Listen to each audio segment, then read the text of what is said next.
ఫిబ్రవరి 16 నుండి రాత్రి 7:30 మీ ఈటీవీలో.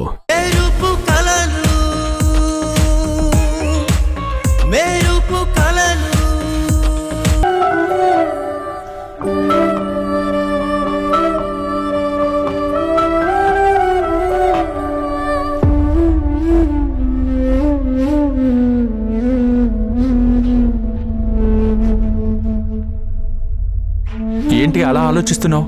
ఇప్పుడు నేనేమన్నానని? నిరాహార దీక్ష అంటే ఏమి తినకుండా ఉండాలని, అంతేకాని ఇలా తినకుంటూ చేయడం కాదు. ఆ విషయం నాకు తెలుసు, కానీ ఇక్కడ నువ్వు నేను వీళ్ళు తప్ప ఇంకెవరూ లేరు.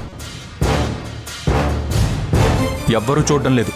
ఫుల్లుగా తిని ఏం తినలేదు అని నీరసంగా ఉంది అని చెప్తే సరిపోతుంది. మనం ఏది చేసినా మనస్సాక్షిగా చేయాలి. నేను అక్క మన ఇంటికి రావాలని మనస్సాక్షిగా కోరుకుంటున్నాను. అలాగే నా ఈ నిరాహార దీక్ష కూడా అలాగే చేస్తాను. ఎవరు చూడడం లేదనో, ఒంటరిగా ఉన్నాననో తప్పు చేస్తే మనం చేస్తున్న తప్పు ఎవరికీ తెలియకపోవచ్చు, కానీ మనకి పైన ఉన్న దేవుడికి తెలుస్తుంది. నీకు ఆకలేస్తే నువ్వు తిను, అంతేగాని నన్ను అడక్కు. నాకు అలాంటి సెంటిమెంట్స్ ఏమీ లేవు. నాకు ఆకలేస్తుంది, నేను తింటాను.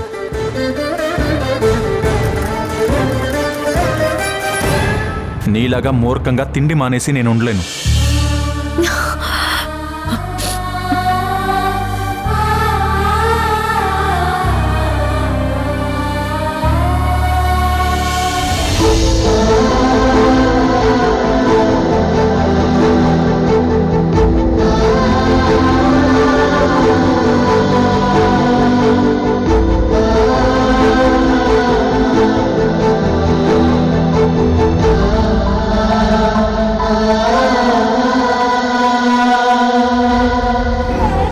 తీసుకో.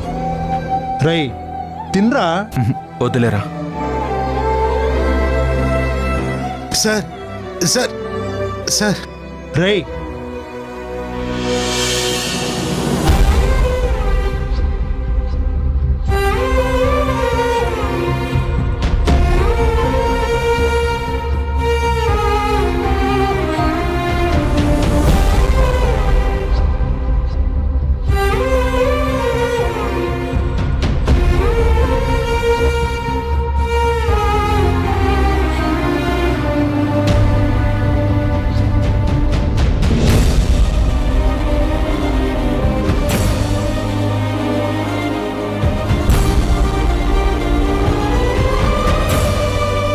ఏంటి సార్ ఇది? ఏదో ఒక రకంగా తినిపించాల్సింది పోయి మీరు కూడా తినలేదు. తన ఆకలితో ఉంటే నేనెలా తింటాను?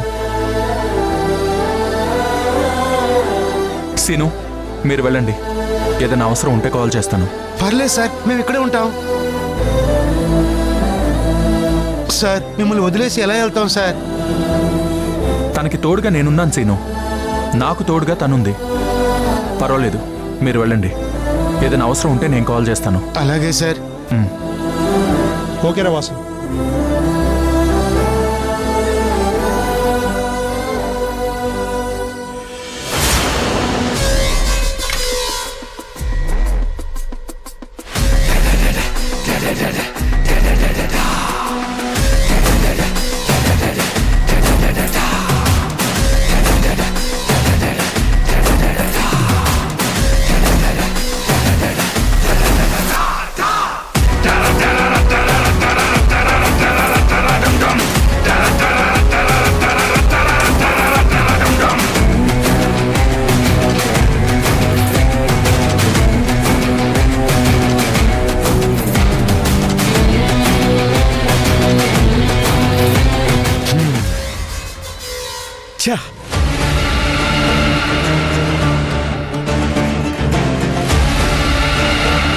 వీళ్లను చూస్తుంటే నా ఇంటికొచ్చిన సౌందర్యని తీసుకెళ్లే వరకు కదిలేలా లేరు.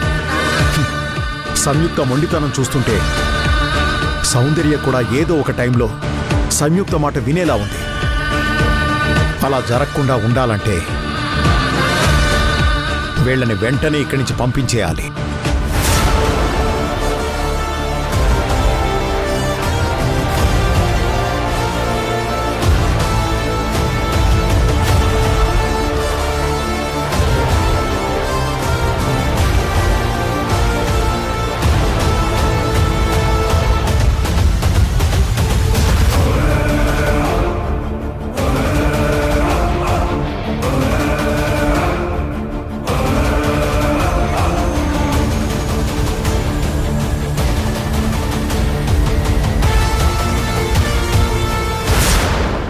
ఎస్, ఇలాంటి వాళ్లకు ఆత్మాభిమానం ఎక్కువ కాబట్టి దాన్ని దెబ్బ కొట్టాలి.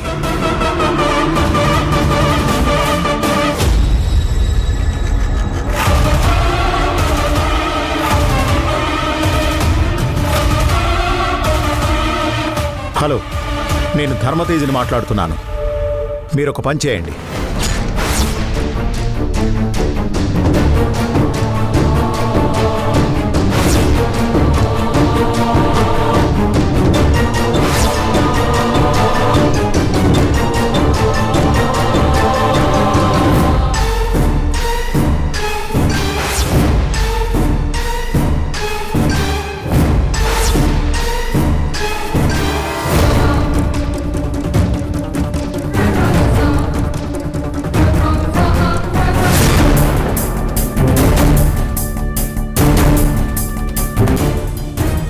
వెంటనే వచ్చి యాక్షన్ తీసుకోండి.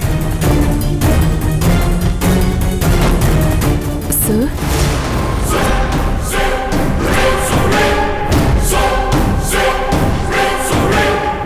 ఏమైంది సార్? ఏం లేదు, ఏదో ఆఫీస్ కాల్ మాట్లాడుతున్నాను. ఏంటి, నువ్వింకా పడుకోలేదా? లేదు, పడుకోలేదు.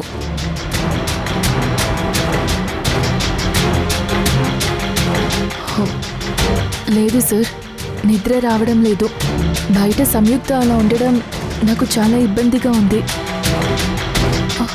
అది చాలా మొండిగా అక్కడే కూర్చొనుంది. నేను రానని ఎంత చెప్పినా వినడం లేదు. నాకేం చేయాలో అర్థం కావడం లేదు.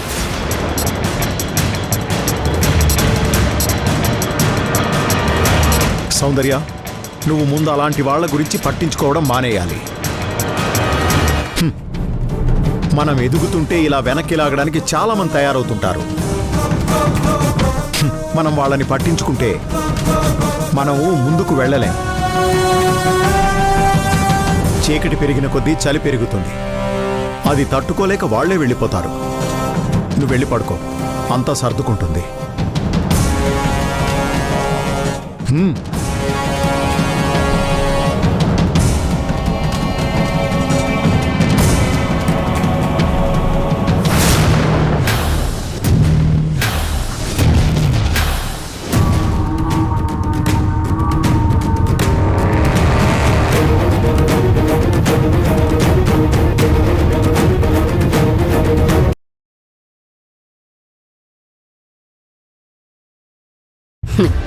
అణచివేసిన సింహం తిరగబడితే ఎలా ఉంటుందో చూపించడానికి దేవిక సిద్ధంగా ఉంది.